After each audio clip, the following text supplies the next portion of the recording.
part of that sixth member. You're not there. Yeah, someone's got to fill in. Do you want to introduce yourself so you can get No, proper credit? no, you're not supposed to do that. Okay, very good. Let me know when you have your They're supposed to position you know have who I ready. am. Good. Who is this guy? I'm not signing a release.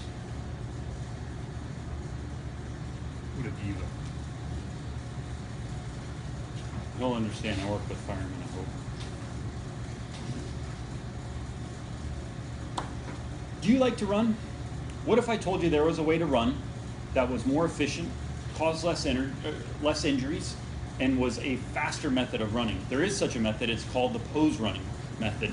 I've been running instructing the pose method for over 10 years. I've noticed an increase in performance not only for myself, but also in the athletes that I train. Pose running can improve your performance, and it's going to prevent common injuries. So we will discuss today what the pose method is, how it can prevent these injuries, and how it will improve your running performance. So let's begin by discussing the problem with traditional running. So everybody can run, but very few people have ever been taught to run with technique or with skill. Most people run unnaturally or on poorly designed bubbly footwear that is designed to mitigate heel striking or heel impact. So according to a recent survey by sports watch company Timex, running is America's favorite exercise. Americans prefer short solo exercises that they can do on their own, and they prefer low skill movements such as running. Second behind running was weightlifting, and then third was spinning classes. Pose running is a skilled approach to running that emphasizes form and technique. It was designed by exercise physiologist Dr. Nicholas Romanoff.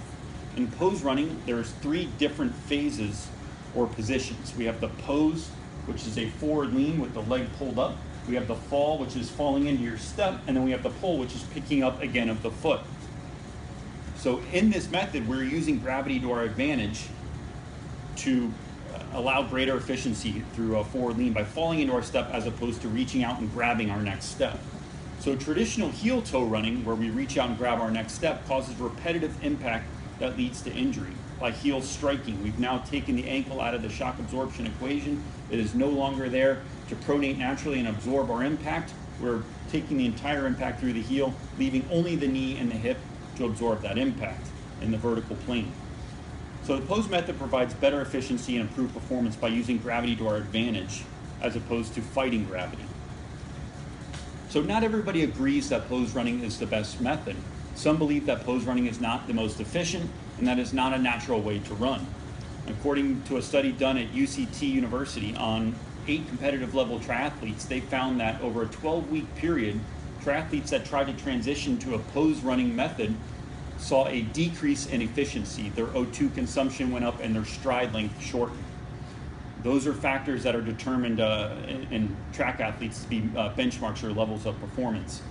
And what I would say to that is that those people were not studied long enough. 12 weeks is not long enough to transition completely to a pose method of running. Those were established athletes that already had ingrained certain movement patterns, and the stride length will actually naturally shorten in pose running. So those are intended results of the pose method. There's also a school of thought that pose running is not natural and it's not the way you were intended to run.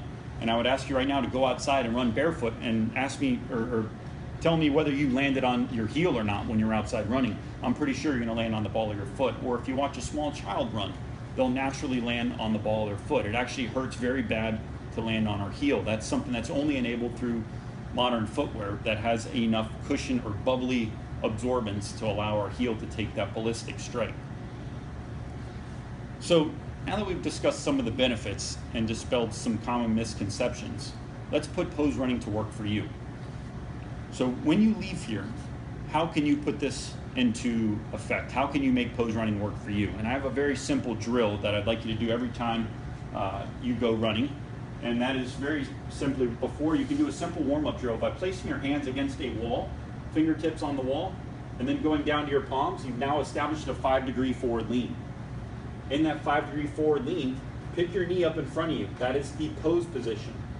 The fall is your next step. So in this position right here, you will pick your knee up and you will fall forward and run in place, landing on the ball of your foot. So it's a simple warm-up drill that runners can use to re-emphasize landing on the ball of the foot. It warms up your hamstrings, it warms up your ankles, knees, and hips, and it also emphasizes that forward lean position so that you fall into your step using gravity to your advantage. Now we can review what we've learned and how we can benefit from pose running. We discussed what pose running is, how it can prevent injuries, how it can increase efficiency, allowing you to run longer and eventually faster. This will not happen in one training session. This is going to take multiple sessions. In fact, it's going to take at least 2 years to fully develop a pose method. So I recommend short transition periods of no less or no more than 400 meters at a time, and then transitioning back to your normal running style, and repeating that over several weeks until you are eventually running completely in pose method. I would not advise you to go out and take on a marathon now and try to run solely in the pose method. I doubt that you'll stay in that position for that long.